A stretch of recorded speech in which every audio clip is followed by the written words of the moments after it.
Assalamualaikum warahmatullahi wabarakatuh. Kami dari kelompok 2 DS0301 akan mempresentasikan server sistem arsitektur. Next.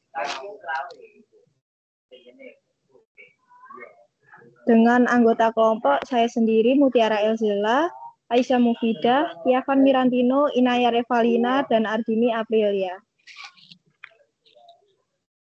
Next. Nah, pengertian dari server sistem arsitektur sendiri yaitu struktur dan rancangan dari sistem server yang menentukan bagaimana server dikelola, diakses, dan digunakan oleh klien untuk menyediakan layanan seperti website, database, aplikasi, dan lainnya.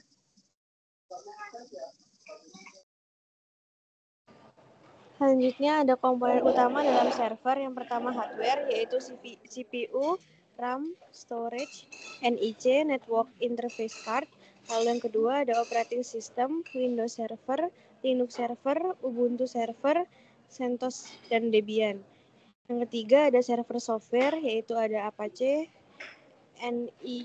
Nginx, MySQL, PHP, Tomcat. Dan yang terakhir ada network, yaitu switch, router, dan firewall.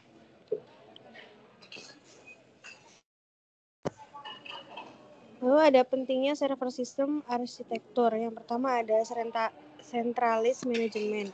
Dengan memusatkan sumber daya dan layanan pada server, arsitektur ini menyederhanakan pemeliharaan, pembaruan, dan manajemen keamanan. Lalu ada scalability, yaitu kapasitas server yang ada dapat diperluas untuk menangani peningkatan permintaan tanpa mengubah arsitektur sistem secara keseluruhan. Lalu ada resource optimization. Server dirancang untuk menangani pemrosesan intensif dan penyimpanan data besar, sementara klien dioptimalkan untuk interaksi dan peminatan pengguna. Lalu reliability and availability. Teknik redundansi, pencadangan, dan penyeimbangan beban dapat diterapkan untuk meminimalkan waktu henti dan memastikan ketersediaan layanan yang berkelanjutan. Lalu ada yang terakhir, encrypted security. Data sensitif dapat disimpan dengan aman di server dan akses dapat dikontrol dan dipantau dengan ketat. Mekanisme enkripsi dan autentikasi dapat diterapkan dengan lebih efektif.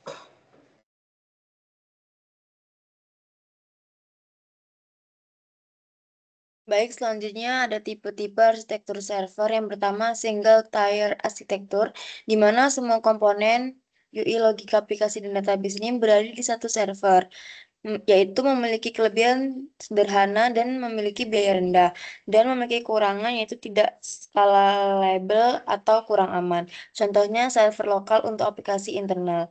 Yang kedua, two-tier arsitektur, di mana UI dan logika aplikasi di klien, database di server, memiliki kelebihan mudah diimplementasikan dan memiliki kekurangan masalah jika banyak user.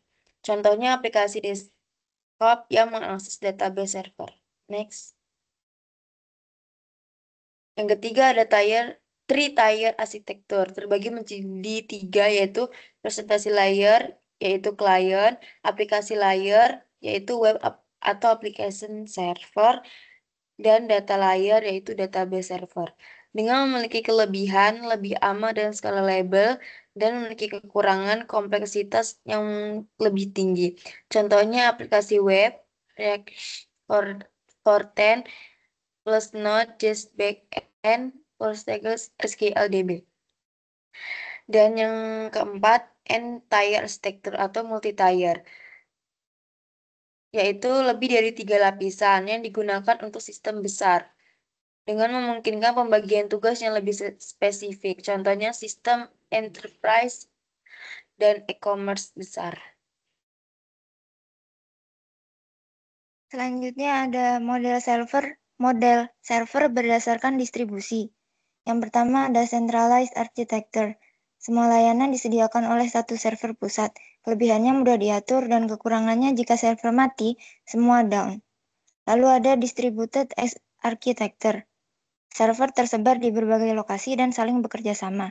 Kelebihannya skalabilitas dan reliabilitas tinggi. Contohnya cloud computing seperti AWS, Azure, dan GCP. Lalu ada client server model. Server menyediakan layanan, klien meminta layanan, contohnya website. Lalu ada peer-to-peer atau P2P. Semua perangkat bisa menjadi klien dan server sekaligus, contohnya BitTorrent, dan blockchain.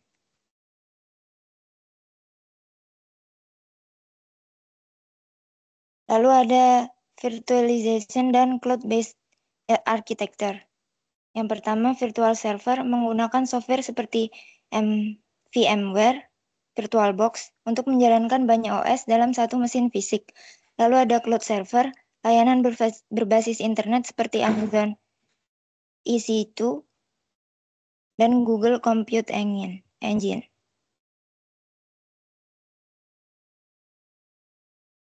Oke, selanjutnya ada arsitektur modern.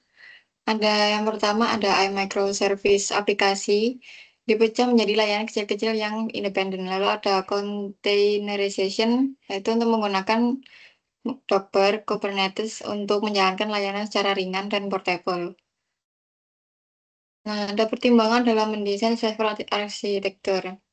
Nah, yang perlu diperhatikan itu ada scalability, lalu ada performance, lalu ada security, dan ada reliability, lalu juga ada maintenance.